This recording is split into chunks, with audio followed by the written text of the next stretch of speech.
जी। जाहिर है। और देखिए, नाम को लेकर के चर्चाएं भी खूब हो रही है। वो बीजेपी के अंदर खाने भी इसको लेकर चर्चाएं हो रही है, इंडी ब्लॉक में भी इस समय चर्चाएं हो रही है। लगातार तमाम पार्टियों के बीच में इसको लेकर के मंथन चल रहा है। अदिति, जितना इम्पोर्टेंट संभावित नाम का होना या फिर सामने आना है, उससे ज्यादा इम्पोर्टेंट ये है कि सरकार यानी बीजेपी इस समय किन मुद्दों को केटर करेगी। जैसे कि प्रधानमंत्री मोदी ने आज किसानों का भी जिक्र किया, किसानों का जिक्र धनखड़ भी करते रहे हैं। और इस समय टैरिफ का जो बोझ है वो भारत के ऊपर है। बहुत जरूरी है कि बीजेपी एक एक मुद्दों को टोक करके आगे बढ़ाए, क्योंकि आने वाले दिनों में जो चुनाव है इस पे भी सीधा असर इसका देखने को मिलेगा। क्योंकि एक तरफ नैरेटिव बिल्डअप किया जाता है विपक्षी पार्टी द्वारा, और एक और मुद्दा जो उपराष्ट्रपति पद को लेकर के है वो भी एक मेन मुद्दा है जो विपक्ष उठा रही है इस समय।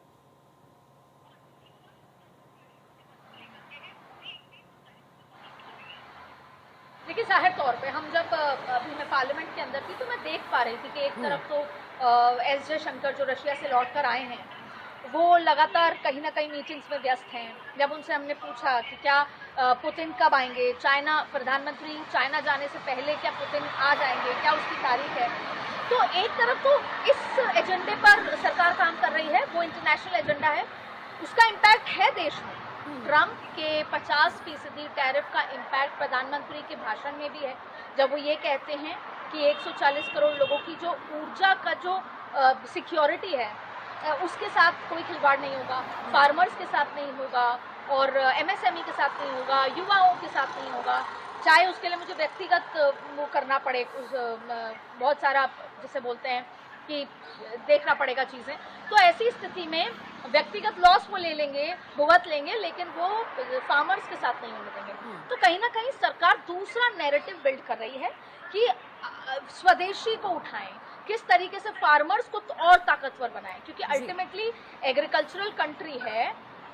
तो सबसे बड़ी ताकत और जो पैसा है, क्योंकि इतनी जॉब्स नहीं दी जा सकती, पर फार्मर्स को सशक्त बनाया जा सकता है और स्वदेशी को इस्तेमाल किया जा सकता है। तो ये तो तमाम बातें हैं ही।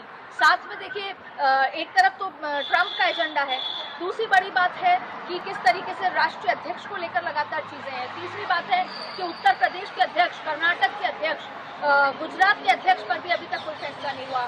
फिर उपराष्ट्रपति चुनाव एक नाप का सवाल है, वो कितने बेहतर तरीके से कंडक्ट होता है, उसमें अमित शाह की जो स्ट्रेटेजिस्ट हैं उन्होंने अपने बेस्ट लोगों को उतार दिया है, विनोद तावड़े, सुनील बंसल, जेपी नड्डा, उन्होंने अपनी बेस्ट टीम को उतार दिया है। तो वो बहुत अच्छे से, उसकी भी एक मैसेजिंग है।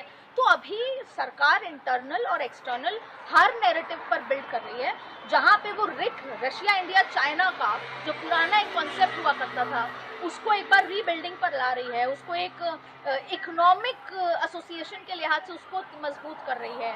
और आप इमेजिन कीजिए, अगर रिक या brick, Brazil, Russia, India, China, और अगर एस लगा दें तो साउथ अफ्रीका, और साथ में फिर तमाम और देश भी आ जाएंगे, ईरान भी आ जाएगा, और भी तमाम देश आ जाएंगे, सऊदी अरब भी आ जाएगा, यूएई भी आ जाएगा। तो अगर ये एकजुट हो जाते हैं तो ये 43% जीडीपी हैं, ये पॉपुलेशन के हिसाब से 38% है। तो क्योंकि इस नैरेटिव को चुनौती देनी है कि ट्रंप ने 100 साल में सबसे बड़ा टैरिफ भारत पे लगाया है, तो अब नैरेटिव बिल्डिंग जो हो रही है, सरकार चौतरफा, चाहे उपराष्ट्रपति चुनाव हो, चाहे ट्रंप को जवाब देना हो, हर लिहाज से नैरेटिव और हर लिहाज से उसके समाधान और रास्ते सोच रही है। फिलहाल सबसे बड़ा नैरेटिव ये है कि फार्मर्स को लेकर, युवाओं को लेकर जो लगातार प्रधानमंत्री के बयान है। फिर एक सबसे बड़ा आता है कि भाजपा ये मानती है कि चुनाव हम जीतने के लिए लड़ते हैं, सिर्फ लड़ने के लिए नहीं लड़ते। तो बिहार चुनाव जो देश भर में एक नैरेटिव सेट करेगा, उसकी भी तैयारी पूरी तरीके से है, और इसीलिए कहा जा रहा है कि उपराष्ट्रपति का जो भी नाम होगा वो सरप्राइज भी होगा और उसके पीछे एक बड़ी मैसेजिंग, बड़ी रणनीति भी होगी।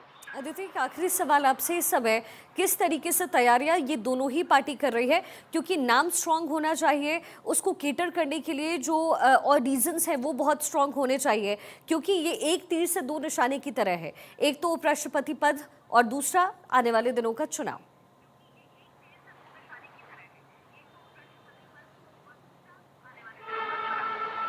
देखिए, अगर पहले इंडिया गठबंधन की, पहले एनडीए की बात कर लेते हैं। एनडीए का सबसे बड़ी जो तैयारी है, अदिति, मैं लौटती हूँ आपके पास इसी पूरे मामले पर। केंद्रीय मंत्री किरण रिजिजू क्या कुछ कह रहे हैं, जरा आपको सुनवा देते हैं। The Honorable Prime Minister will be accepted by all the NDA parties. मैं हिंदी में दोहरा देता हूं। एनडीए पार्लियामेंट्री पार्टी का फ्लोर लीडर्स का बैठक में प्रस्तावना पास किया है कि आने वाले उपराष्ट्रपति का चुनाव के लिए प्रोसेस को आगे बढ़ाने के लिए और कैंडिडेट का नाम तय करने के लिए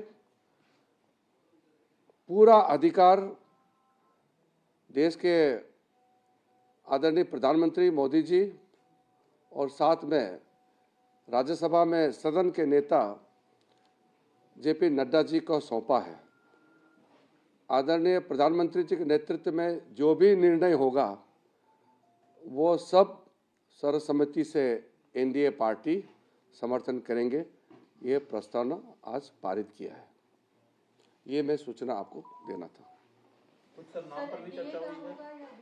वो ऑथराइज किया है। अब जैसे निर्णय करेगा फिर उसके बाद 9 तारीख को चुनाव होगा तो हम लोग सब कब तक सर फैसला कर लेंगे सर? नहीं, फैसला आज तो अधिकृत रूप से वही कब तक कर लेंगे? क्या बीजेपी का होगा या क्या कुछ? वो तो हम तो तय नहीं कर सकते। मैं तो आपको सूचना देने के लिए आए हैं।